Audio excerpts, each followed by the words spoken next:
All right, hello, and welcome to Afternoon Drive here on WJOP Radio. My name is Drew Moholland. Hope you're all having a lovely Thursday afternoon here. It is beautiful out. I love this time of year. The fall, crisp, wakes you up when you get up in the morning. It's very nice. So hope you're all having a good day. Almost to the weekend. Very good, very good. I'm going to make the intro here short and sweet because we got a couple great guests who have got here nice and early. So I won't keep them waiting too long. But Mayor Donna Holaday of Newburyport and the Recycling and Energy Manager, Molly Ettenborough, in the house. So they're coming off a very unique conference here. Got back about a week ago. We'll talk a little bit about that. It is a very busy day, of course. If you've been watching on the television, listening on the radio, we have the Brett Kavanaugh nomination hearing there. You have Dr. Christy Blasey Ford testifying this afternoon. Brett Kavanaugh testifying right about now, actually. It's supposed to start at 3 o'clock. So very unique, that whole testimony. And it'll be interesting to see how it plays out when Kavanaugh comes on this afternoon. So I know a lot of you have been watching that. It's a little bit tough to avoid here this afternoon. It's all over the place. And I find it to be fascinating. So that is going on as well. On the sports front, Red Sox have an off day today. I actually went into the day game yesterday, doubleheader.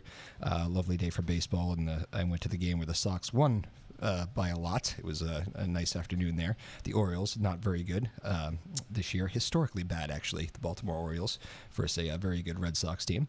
And off day for the Sox tonight. And playoffs coming right around the corner. So that's what all the talk was around Fenway yesterday. I can tell you that much. Those games not really meaning too much. So everybody waiting for next week, and hopefully the pitching gets healthy and all that good stuff. So that's the deal. A couple quick headlines for you. So why don't I get out of the way? We'll take our first quick break. We'll get that out of the way. Mayor Holaday up next. I did put on Twitter at Joppa Afternoons. Don't forget to follow us at Joppa Afternoons on Twitter. I left it open for any questions if we see something that might be of interest, and maybe we can ask it at the end of the show. So shoot your questions to at Joppa Afternoons on Twitter. It is a good way to stay interactive with the show. And that's all the time, too, not just today, but especially today with Mayor Holaday, and you may have some questions. So you can shoot them this way. Maybe we'll ask them. If they're bad questions, we might not. But that's the way it is. So let's see. We got David Kramer on the TV side today, Tyler Neufeld helping out on the radio side, Lexi Foley producing the radio side. Lexi, you can wave. Do your little wave. Family likes to see Lexi. There she is. All right. Lexi Foley in the house as well. So we'll be right back with the Mayor of Newburyport, Donna Holaday. Keep it here. All right, welcome back to Afternoon Drive here on Joppa Radio. My name is Drew Moholland. Again, hope you're all having a good day. Very excited to have Mayor Donna Holaday in the house here, and Molly Ettenborough, the Recycling and Energy Manager of Newburyport.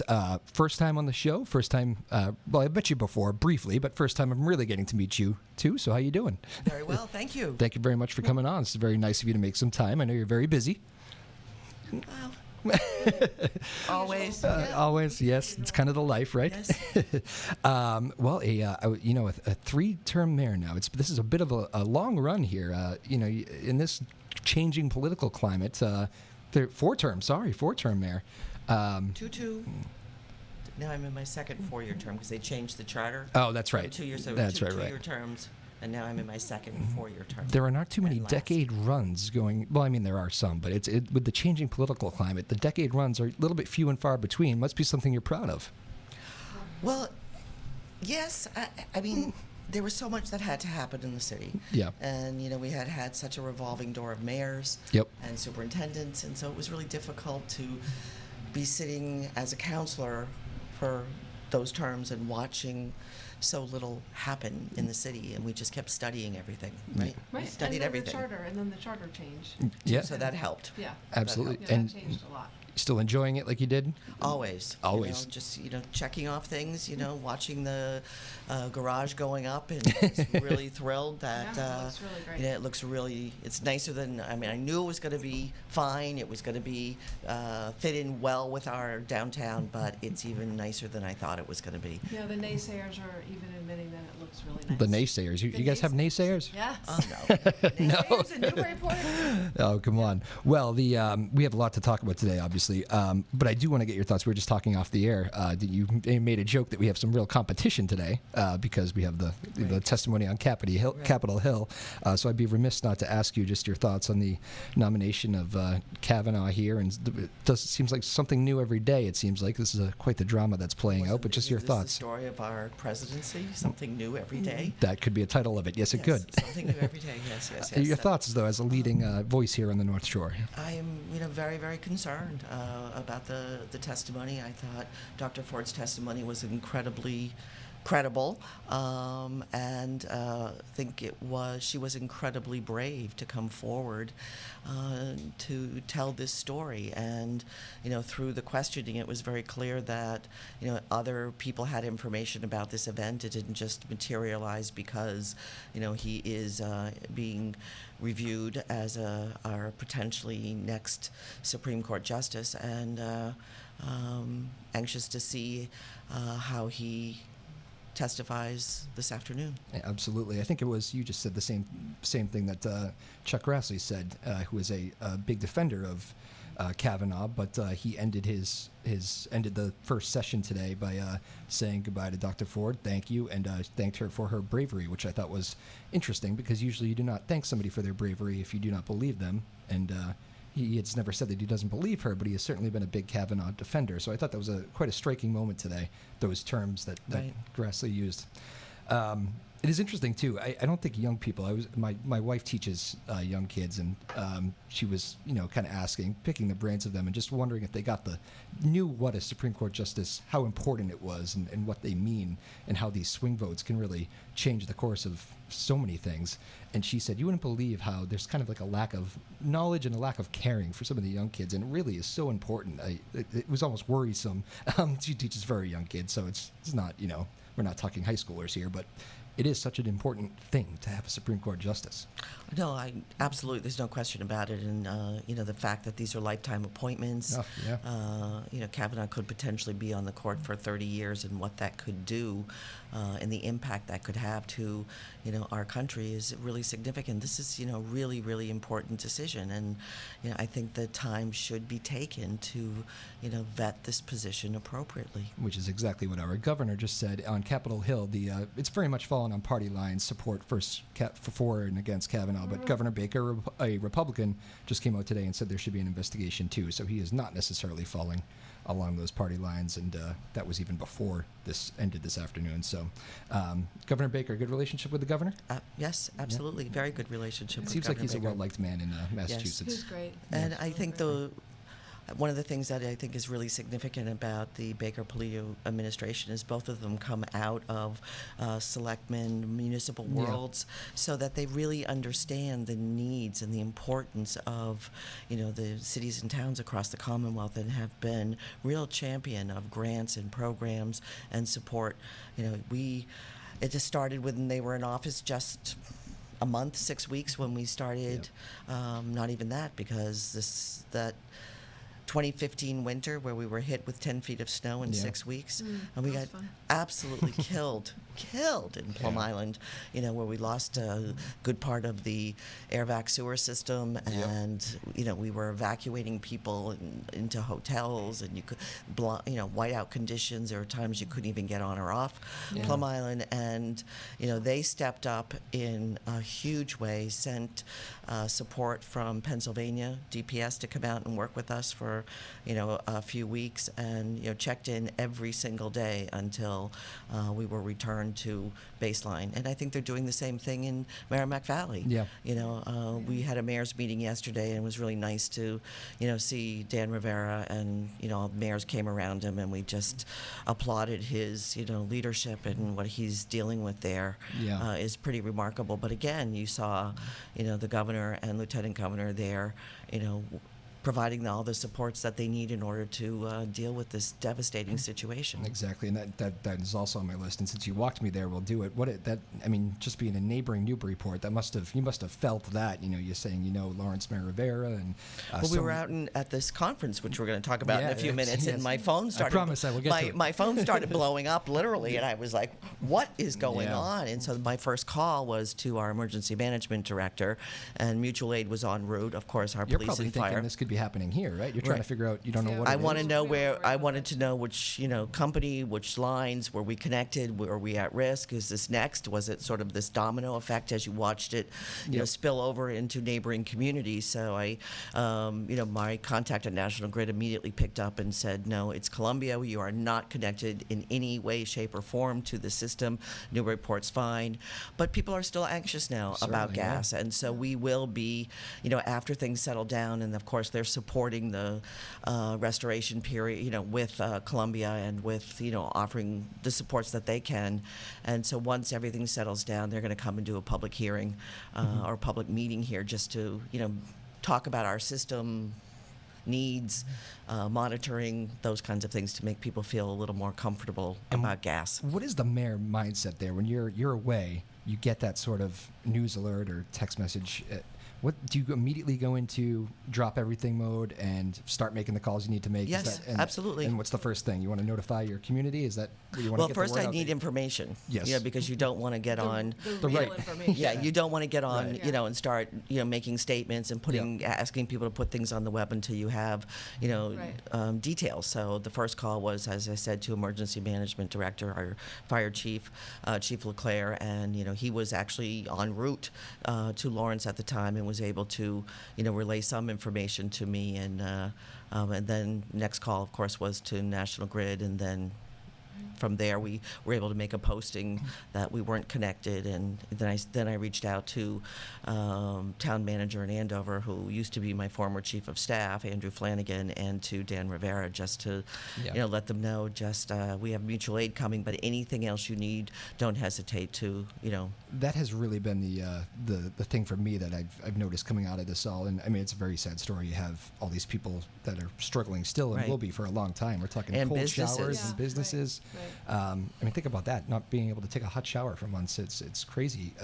Or not being able to pay your employees, and not being able to open your restaurant or your store. It's or really impacting small business. Yeah, the issues are crazy. And then, of course, you have people don't forget, but I know this was looked at like I can't believe only one person was killed, but a young man did lose his life in this, which is also on the other side of this. So it's a terrible story in so many ways, but as always with these things, a lot of good comes out of them, and it's amazing to me, the community support. I mean, I had a bunch of the kids from Newburyport High School in here the other day, and it seems like there's every single team is doing some sort of fundraiser. They did a big collection last week, and it was phenomenal in terms of what they collected, and pods and sent them over. It was wonderful, and individuals too. In the South End, there's an individual who's saying, all weekend long she was collecting things and sent out a list of things that they need, and just that's not just the high school; it's all across the city too. I'm seeing all sorts and neighboring of things. Communities too. I mean, that's what Mayor Rivera was saying, is that the support has been phenomenal. Yeah, he got kind of emotional about that actually, about the community support, which was quite a moment. And I know mayors don't order those sort of things, but it does reflect, I think, leadership in the city. You must be pretty proud to see it when just other groups like that, athletic teams, businesses, just step up and do that sort of stuff. It must make a mayor very happy. Oh, it does. It does. When you see all these different community groups organize, and same thing when we set up vigils after, the school shootings in Orlando and Las Vegas, and see the faith-based community come together with all of our residents, and those kinds of moments are very special. Absolutely. All right. Well, again, we're joined here by Mayor Donna Holaday and Molly Ettenborough. She's the recycling and energy manager of the city of Newburyport. So very happy to have these two in. Really, we have you in here because you're coming off a great conference. You just got back, I think you said a week ago, but the Global Climate Summit. I got that Action right. Summit. Action Summit. Can't forget the word action. Yes, it's an important word. Forgot the word action. I'm going to write that in. I won't do it again. All right. So tell me a little bit about this. How was it? What did we learn? Oh, where to begin? Well, first of all, let's talk a little bit about how we got there, because I think that in itself is a great story. After we were pulled out of the Paris Accord, Molly and her teams have been doing such amazing work in terms of energy, our green being becoming a green community, our ad hoc resiliency group, being an MVP community. I mean, the list goes on and on and on in terms of our storm surge. So we have a lot of groups that are very, very engaged around the issues of climate change, storm surge, and sustainability, and reducing our carbon footprint, and the list goes on and on. And so once I joined the climate change mayors, once we were pulled out of the Paris Accord. Yep. Well, and it's interesting too, in 2005, actually Mayor Moak joined Climate Mayors, and then it was kept up by Mayor Holaday. And it was even more important at that point. And so I put a formal resolution before the council last year after this happened, and brought all these groups together, kids from the high school who have their, Interact Club and a bunch of other environmental club, and so brought all these groups together. So it stood behind me as I read this resolution that we will continue, to all of our efforts despite what happened in Washington. And so we have a monthly call with the climate change mayors, and in July they talked about this summit happening in San Francisco, and climate change mayors could apply to be accepted to the conference. So we had to make commitments, and so Molly and team, like always, pulled together our commitment in terms of waste and carbon reductions and targets that we were willing as a city to commit to, tweaking back and forth. They were accepted, and then the wait. And we waited and waited, and then the email comes in with the attachment with an invitation from Governor Brown. Right. But they came back to us twice with some clarifications on the declaration. Wow, so this is serious stuff. It's not a quick glance over this thing. No, that's very serious. Okay. It was a lot of hard work. We had to pull together a lot of people to, to make those commitments. How many people were on this team? Well, so we have an energy advisory committee. There's 11 members there, and then we have a waste reduction committee, and there's, I think, 10 people there. We also have a resiliency committee. Wow. And about same numbers there. Okay, so a lot of people on your team too. Yeah, and well representative, different folks, both residents and employees and interested parties. When you start hearing back, do you get the idea that maybe this is going to work out, or is there a point where until you get that final invite, you're kind of... Yeah, no, we didn't know. We really didn't know. Yeah, I had no idea, because you didn't know what the criteria was. I mean, we know our commitments were accepted, but, and so finally the invitation came through, and so we were very excited and, asked if I could bring, of course, the leader of all of these initiatives in the city, Molly Ettenborough, and they said yes. And so it was wonderful. So when things just started to line up, and a friend was leaving San Francisco on business and offered her house for the week while we were there. Wow.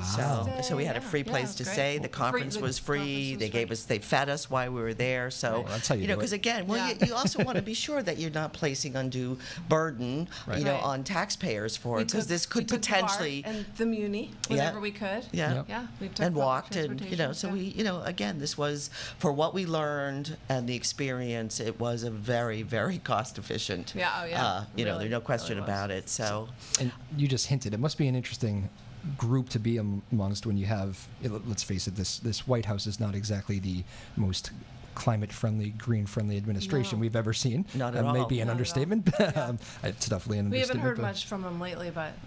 Right, but that stance has been made. I mean, you have an EPA head that is not exactly all behind climate change. It must make that group of people that you were around... It must be unique conversations happening there, I could imagine. Right. Well, I think that's part of what Michael Bloomberg has been, talking about. I mean, he has been way ahead of the curve in these issues starting when he was mayor of New York City, and he partnered with David Cohen, who was the former CEO of Sierra Club, and they wrote this book, A Climate of Hope, and where he talks about we can no longer wait for Washington to keep working on policy. We're way beyond that. Right. We're so far, the science is absolutely been verified in so many ways, and since they won't act, then the rest of us have to.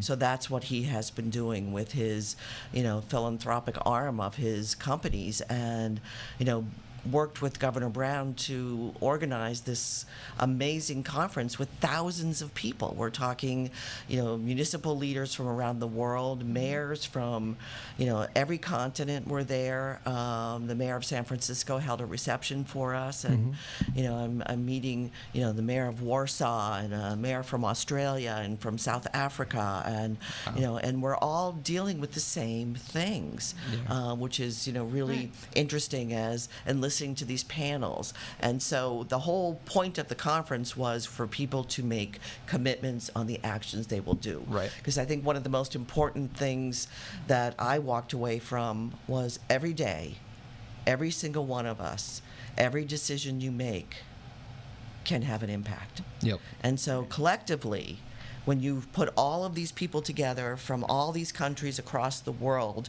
and we look at these maps of all these blue dots with these commitments, and there's Newburyport, along with Paris and Dubai and Tokyo, and it was pretty remarkable. And when you go there and you say, we literally have a place called Plum Island that is literally disappearing. I mean, it's going away from erosion and all this. Do people know Plum Island? Oh, yeah. Is that some do, yeah. So, a lot more than you would think. Yeah. Well, I mean, I think of every big storm we have these days, it's the first thought in every newsroom is check on Plum Island. So well, and then my phone starts. Every single news station wants to talk to the mayor about Plum Island, and you got every reporter, including Bloomberg News. Yes. You get reporters trying to make. There was something we were talking about just this past winter. It was you couldn't actually get there because the bridge was flooded, I believe, at one point, and after that 3 high tide cycle, it was very difficult for a period of time to access Plum Island. But so you go out to a conference like this, and it must hit close to home. I mean, that's why you're there anyways, because it's you're committed to these things. But when you have these real issues happening in your city, it must be incredibly close to home for you. But there's so many people who are dealing with the same thing because there are so many barrier islands, attached to many states, and so you're hearing the same kinds of conversations about dredging and erosion and placement of sand and federal regulations and then learning what other countries are doing also. Yeah, with storm surge, and I mean Holland is a great example. The Netherlands have done a lot over many years dealing with their flooding issues, and they've learned a lot. So hearing from people like that is helpful. And Molly, I wonder, as the recycling and energy manager, I wonder, we mentioned how this White House isn't necessarily all in on green, and I wonder. I mean, that doesn't mean that the green initiatives go away at the community no, and level. I think that's what Mayor Bloomberg said. He said one of the things that we want to impart to people at this conference is that even though Washington may have pulled out from the Paris Accords, we are not. The U.S. is still in them, and they are in them through cities and towns and states, and all the representatives that have signed on. That must have been a kind of a resounding point from him. I think that maybe the rest of the world wants to hear that, because that is a little bit jarring when absolutely. When you're talking about the planet and then you're the United States. Really, the United States is going to pull out of this. And you look at all the work that California is doing, and then New Jersey. The governor said he wants to be the California of the East Coast, and so there's so these sort of friendly competitions going on in terms of who can be more sustainable and more green, and it was wonderful. I wonder, and Molly, though, in your position, what is there a hit that does do when Washington does make a decision like that? I mean, do you actually feel the impact? There has to be ways. Maybe it's just politically, but yeah, maybe politically a little bit. But if it hit the pocketbook of the state, then yes, it would. But because the state has its Green Communities program and Department of Energy Resources and Department of Environmental Protection, and it has its own funding mechanisms for that, it has not hit us the way it could. But if the federal government pulled back on, I think the federal government really wants cities and towns and states to to take care of things themselves, figure out a way to do it. And Massachusetts is really one of the leaders, along with California, and now we have competition among all these other states too. I mean, I think North Carolina, they are seeing that they need to start paying attention and start making some real changes. Florida. Tough times there right now, Houston, New Orleans. I mean, all these different places are seeing the need for this. And Massachusetts has been a leader with the programs that it is instituted with the Green Communities Act and now the Municipal Vulnerability Preparedness Program. So it has a lot of great programs that are well funded and really do great work and provide grants to cities and towns so we can take care of. But you worry about some of the federal grants that, like, for example, the reason the MVP program had, really evolved was because of this, they called it the Sandy grant, but it was a federally funded U.S. Fish and Wildlife grant that went on for several years that evaluated the Great Marsh and, the vulnerabilities and assets of the neighboring communities. And from there, we're now pulling together our resiliency plan to help us in the future in terms of building, possibly retreat from Plum Island in terms of building, how we're going to protect some of our assets, our water supply, the wastewater treatment plant. And I worry that if these kinds of programs aren't there, we have, a lot of issues with CSO activations happening along the Merrimack River. Manchester, New Hampshire is one of the worst polluters. And so if you haven't separated out your stormwater from your sewer lines, your combined sewer lines, when it rains, we get these activations, and raw sewage is coming down the river, and we're the end users. And so we've had times where the bacteria levels have been so high in the river that we've had to shut down our beaches. And it's a public health issue. And if we are seeing the federal government pulling back on the Clean Water Act and standards, then this could be a problem for us to move this forward in terms of trying to stop this, because we've got Manchester, Nashua, Lowell, Lawrence, and Haverhill are the big communities that are having these issues. Wow. And actually shutting down the beaches, and that's I didn't realize. Yeah, you would have to if the bacteria levels were high. And that was another great thing about the conference. We heard about other communities, Mississippi River. They had a similar problem, and we're going to speak with them further about what they've done with these combined sewer operators and overflows. And we met other people that have potential ideas on funding, because the real issue for those upriver combined sewer operators is that they don't have the money to upgrade. So maybe there's new ways to do that. So we're trying to meet people, talk about those issues, and come up with creative, innovative solutions, ways. Very interesting. Again, we're joined here by Mayor Donna Holaday of Newburyport and Molly Ettenborough. She's the Recycling and Energy Manager. We talked a lot about Plum Island. I do wonder when, you joked about getting the phone call from the newsrooms every time something happens. But it is such a real thing, though. How much do you think about that during storms? Is it every storm first thought for you? Absolutely. Get everybody off. Well, not necessarily get everybody off, but what's the direction? What's the tide cycle?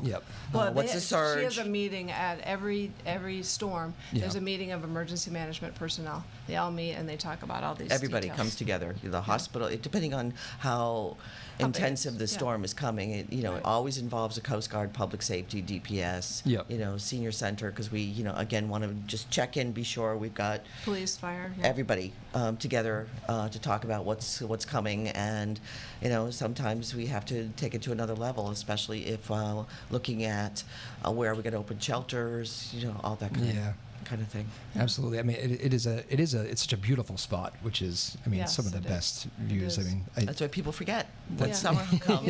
It's all gone. Exactly. But it is fascinating, though, just to you mentioned building. I do wonder, so there's no more real building, right, on Plum Island? There's a few lots, and there are people who do want to, modify, but they, there's a lot of restrictions in terms of what can happen out there. I can imagine. It still amazes me, though, that some of these houses have been recently built. Yeah. Is there any? I'm sure that there are people that are advising against that, maybe at times. But there's only so much you can do. None of the banks here will give you a mortgage. Right. Flood insurance is through the roof out there. So you have to have the means. You have to have the means. Let's put it that way, to be able to purchase a home out there. Okay. Your risk. Yes. That's true. And they look at it and they say, you know what? In my lifetime, it'll be fine. And if I can have 10 years, it's great. Yeah. And some people have that kind of disposable income, I guess. It's a fascinating way to look at a house, right? I'm curious. This is and just kind of digressing here for a minute. One thing that I have, and I'm from Danvers originally, from Danvers originally, also moved back to Danvers now, so I have moved back to the hometown after several years away. But I've known Newburyport my whole life, used to visit here, that sort of thing.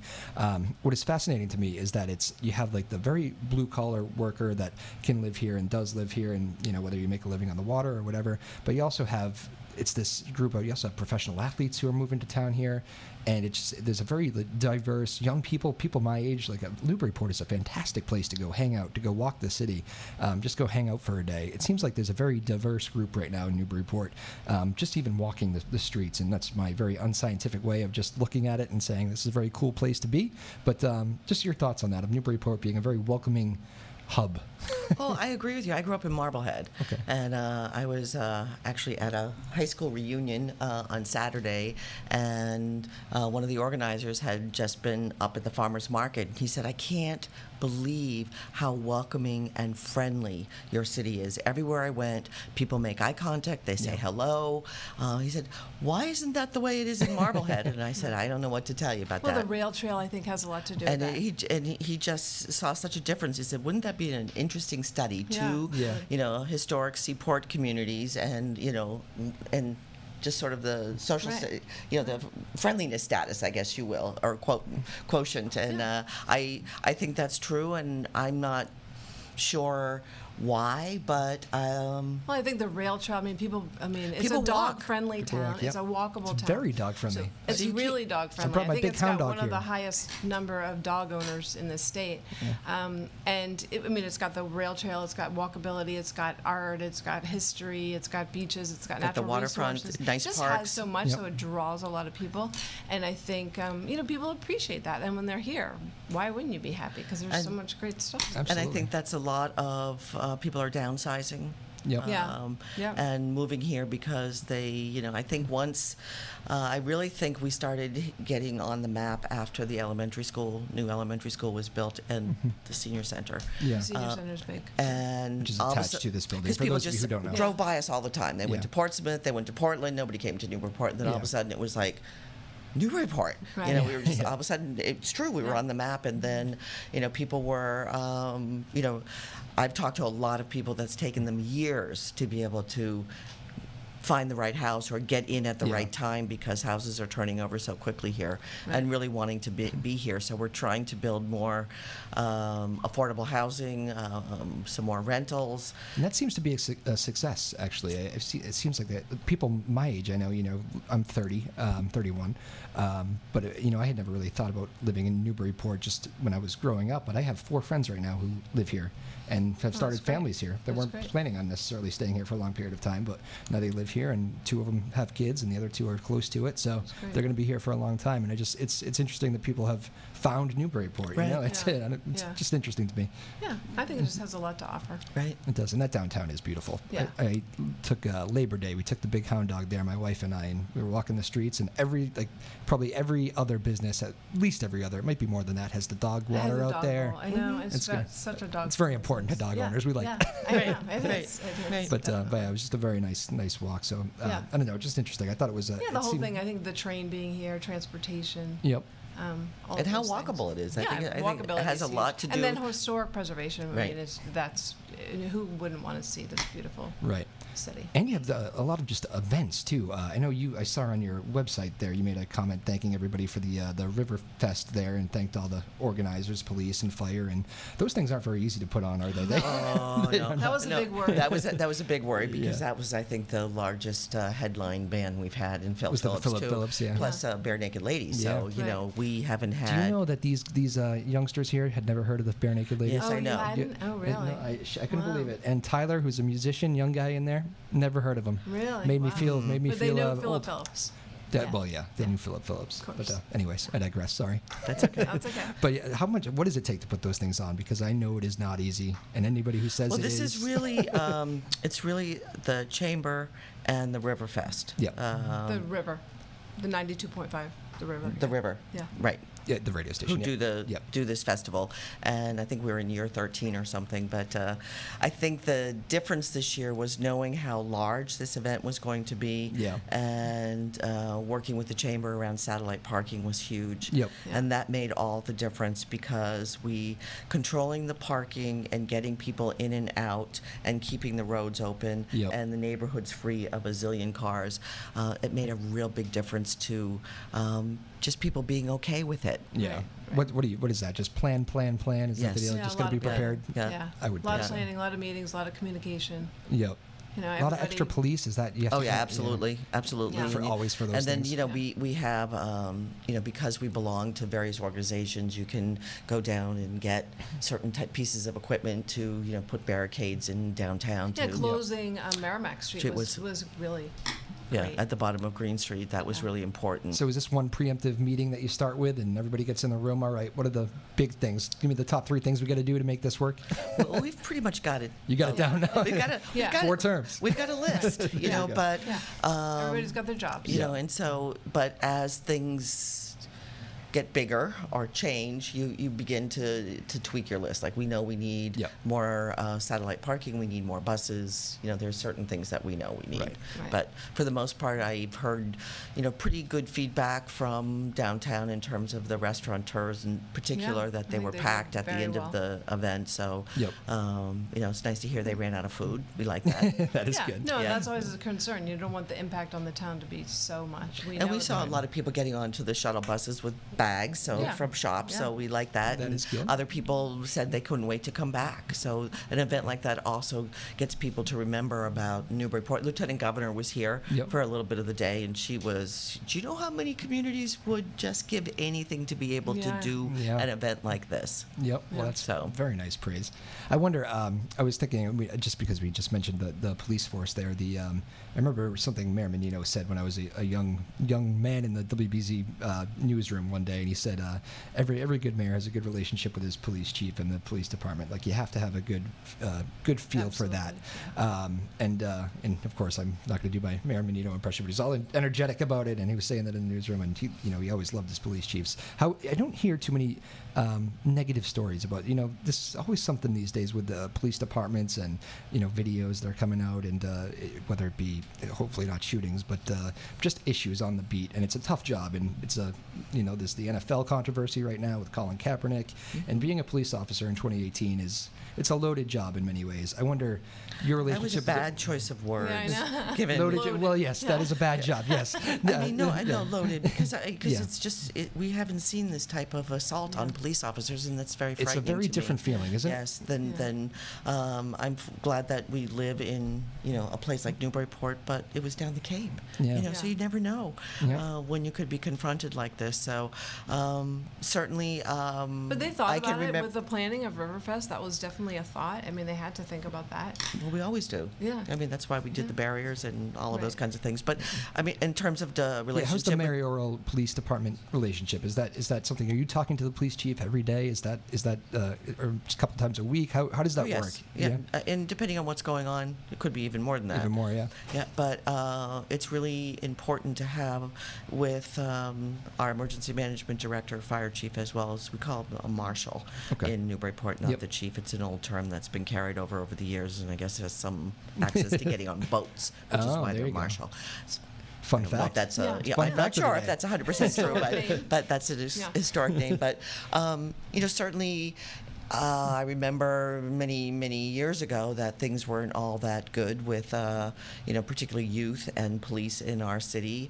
And, you have various people in management positions and different styles, and sometimes it just sort of takes time. And I think right now where we are, we're in a really good place with our police department. I think we have good management in terms of our sergeants, lieutenants, our marshal, and we have a relatively young force. I just brought on a new officer who just graduated from the academy on Monday. He was appointed or confirmed by the city council. So it's important to have departments that are both police and fire that are well trained. Yeah. Right. But the mayor instituted monthly department head meetings, which have been really great. And everyone always hopes they only last an hour, but they always last an hour and a half. That's not your fault, though. Everybody else has something to say, right? No, and everyone goes around and just gives an update, a quick update, or something that would impact the city or the other departments. And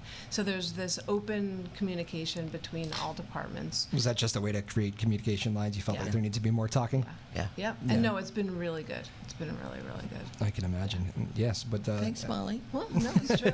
You two have a great working relationship. I imagine she's one of your right-hand people there, Mayor Holaday. It seems. Oh, absolutely. She's missing a right-hand person right now. So. I am. Yeah. Oh, and you can name drop. Feel free. Chief of staff. Chief of staff. But I just made an offer, so hopefully that will be rectified shortly. Oh, okay.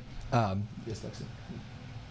Oh, thank you. Sorry, the microphone's getting a little too close there. I get loud sometimes. Okay. She kicks me when I get too loud. So I wonder what else is going on in Newburyport. Just we got to find a couple minutes here. What else are we missing? What's the thing that I don't know about not living in Newburyport that is exciting and is exciting the mayor these days? Well, the garage is being done. Yeah, and I think that's very exciting. I don't know if you've been downtown in the last week, but it looks like it's almost done. I haven't made it downtown this week, no.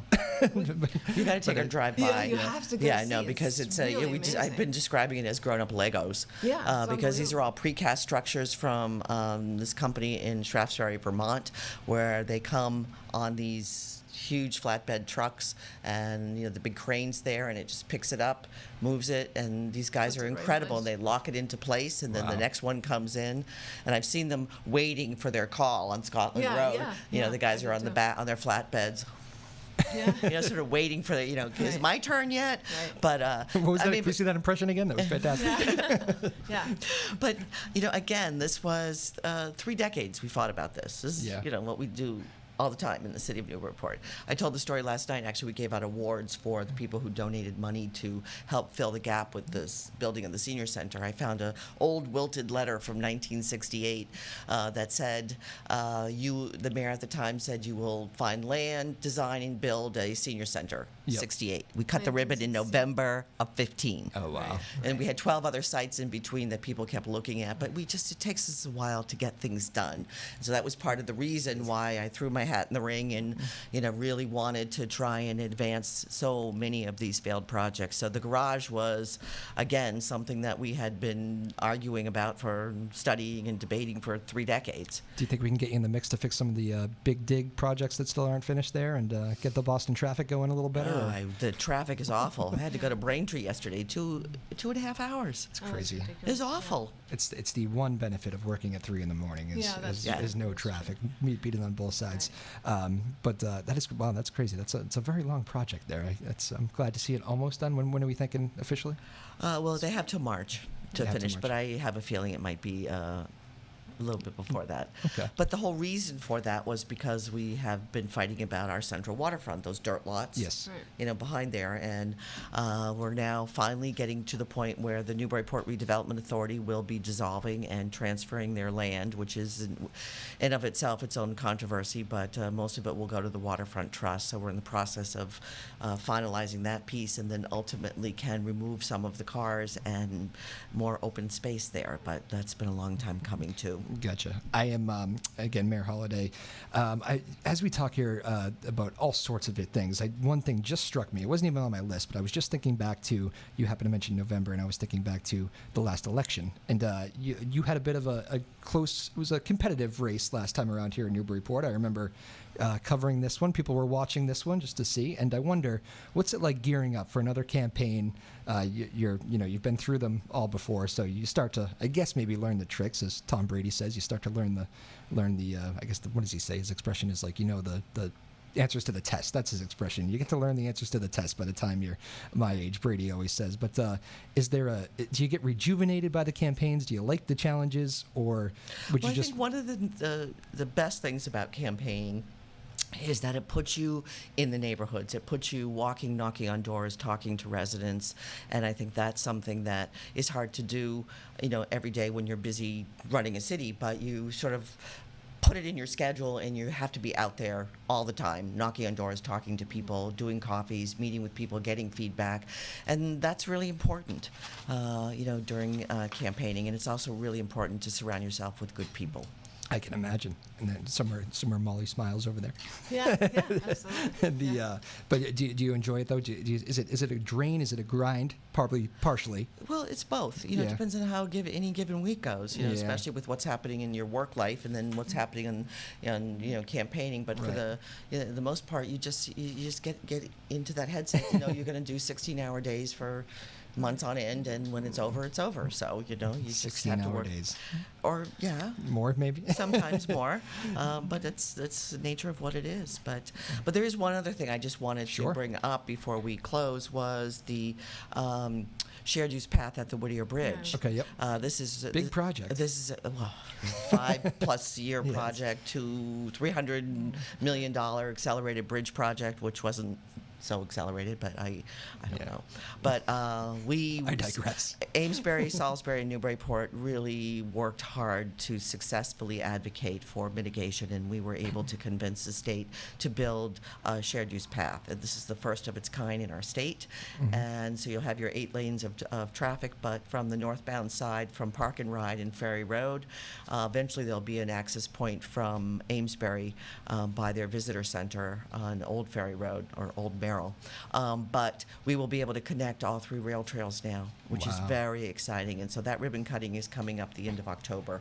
So the governor and lieutenant governor will be here, and you'll be able to walk across the Merrimack River, or bike, or push a carriage, or ride a bike. And Newburyport becomes more walking. Yes, it does. Which is a lovely thing. Yeah. Very well. Mayor Holaday, it was a pleasure to have you in. Molly Ettenborough, Recycling and Energy Manager. I thank you both very much. That was very enjoyable. It flies by, doesn't it? Oh, it does. It does. It's the fastest hour in radio here. We get going, and it's over before we know it. So thank you so much. It was a pleasure having both of you in. First time on the show. Hopefully we can do it again at some point. And absolutely. Maybe you'll be coming back from the West Coast or somewhere else interesting next time. There's always something to talk about. Always something. Oh, yes, always. I am sure that is true. Yeah. Yes. Well, thank you so much. Have a great weekend. Thanks, you too. Should be nice. It's a good time of year to be in Newburyport, right? Ah, yes. Take care. All right. Thank you. That was Mayor Donna Holaday, Molly Ettenborough, Recycling and Energy Manager here in Newburyport. We will be back to finish strong here in the final couple minutes. We'll take our little bit of a long break because I let that go. I've skipped the break. So this will be a little bit of a long one, but we'll be back to finish strong here in just a couple minutes. My name is Drew Moholland. It is Afternoon Drive on WJOP Radio. All right. Welcome back to Afternoon Drive here on WJOP Radio. My name is Drew Moholland. Hope you enjoyed Mayor Donna Holaday right there, and Molly Ettenborough, the Recycling and Energy Manager of the City of Newburyport. 2 names that I think if you live here, you know very well. Of course, Mayor Holaday in her fourth term. Very nice of her to make some time for us here today. And we covered all sorts of ground. So hopefully that was informative and entertaining at the same time for you on a Thursday afternoon here, which is still a beautiful Thursday. I'm very excited to... not that I want to leave you, but I'm very excited to get out of here. Yeah, see? There you go. Everybody, I think, agrees with me. Hello there. We got David Kramer in the house. Hello, David, TV producer extraordinaire. Nobody loves being on the radio and on the television more than David. How are you, David? Good. You're great. Fantastic. Good. You look it. Thank you for the enthusiasm. Lexi Foley, producing the radio show today. Excellent job. How are you? I'm good. Did you enjoy the mayor? I did. She was fun. Yeah. Learn a lot of stuff. Yeah. A lot about the environment. A lot of that is what they were really here for with the conference there in San Francisco. So that was great. But I am curious. This is our little producer end of show segment. I am curious what is going on in the lives of our producers. And Tyler, I should mention Tyler again too. Tyler Neufeld. Now behind the scenes, there's his hand. I think it got on the shot. He always does a great job doing the producing. He is not on the camera today. He chose to let David and Lexi do this. So what's going on in your lives, Lexi? You first. Haven't been doing much. I'm still at school. It's an all-day thing. An all-day thing, that school? Thing, yeah. Pesky thing there, huh? It takes a lot more time than I thought it would. Yeah, well, that's good. What are we learning these days? I'm learning... Hold that microphone nice and close there, will you? Thank you. AP Psychology. AP Psychology. AP Psychology. Sounds great. Yeah, I'm really into that. Honors Lit. Pretty fun. All right. What are we, a month in? Yeah, I think so. I think it's about a month. Is that kind of crazy that we're already a month in? Yeah, I'm almost done. Almost done. College requirements are due in January. Whoa. It's overwhelming yet or no? Yeah, definitely. Yep, already? There you go. I remember those days. Are we thinking schools yet? Or? Yeah, I'm thinking LA Film, Cal Arts, the new school. There you go. So it probably doesn't surprise people that you're working here in a TV, radio production place. What are we doing at the studio these days? Besides bothering David. A little bit of everything. Yeah. Little film, little edit, little radio. Let's talk to David. Everybody who knows, we've had David on once before, and he hated me for putting him on. So he's not here against his will, but it's pretty close today. How are you, David? I'm fine. You're fine. Absolutely priceless. How's the what are you working on out there besides producing the TV side of this? Lots of projects, David. Yes. Excellent answer. Lexi, what is he working on? He's working on title cards right now. He had one up with an eagle holding a sign that said... A title card? Title card, yeah, for one of the channels, I think. Okay. For the Independence Day celebrations. Excellent. There's a photo of David. But what were you going to hit me with? A chair? Is that right? It's there. We took we had a little bit of a photo shoot here for the things you see during the break, and we took some professional ones, and then I looked behind me, and David had a chair in his hand, hanging it over my head. So that was a fun little photo there. He never actually hit me with it though, so that's good. David, anything you'd like to add? Besides, you didn't hit me with the chair. No, I'm good. You're good. All right. You gonna have a good weekend? Any plans? No plans. None so at the moment? possibly a good weekend. Possibly a good weekend? Yeah. Those are the best kind of weekends. You, Lexi? Not much. Not much? No. No plans? Tyler? No plans. None yet. No concert? No New York? No, that's next weekend. Next weekend, New York. Okay, that's good. Tyler, you got like 3 mentions on the show today. That's good or bad. Called you out for what did we say? Didn't know bare naked ladies. Oh yeah, well you didn't either, I but didn't either. yeah, It's expected. I'm young. I still can't get over that. That was like 2 months ago, and apparently that's still bothering me. I think it made me feel a Yeah, little. it's a very hot topic still. it's coming up everywhere. Yeah. Well, it's amazing if when you force it into the show how it still becomes a hot topic. But yeah, I got to talk about that with Mayor Holaday today. That was good. What was your favorite part of the show, Lexi? You got to be in here for it all. Yeah. I think environment stuff. Yeah, I think learning more about the environment and like. David's leaving. Fantastic. Bye, David. I think it was more learning about the environment and kind of like what we're doing, because we do have the environmental club at school, and I thought that was kind of cool. Environment stuff, good. All right, that's good. A lot of people doing the green stuff at school these days. Do people feel like they care about the environment enough? Yeah, it's definitely gotten bigger. Like I was thinking about joining it. They do meetings regularly where they talk about what they can do for like clean water and how they can conserve energy and like help keep Newburyport like clean. Cool. Tyler, you want to say anything? About anything? You got anything to add? No, I don't. It could be anything. Oh, I'm caught off guard here.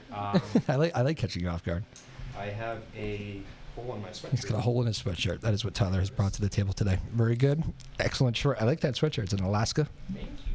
sweatshirt. My grandfather said that. Have you ever been to Alaska, Lexi? No, I haven't left the state. And Tyler, are you?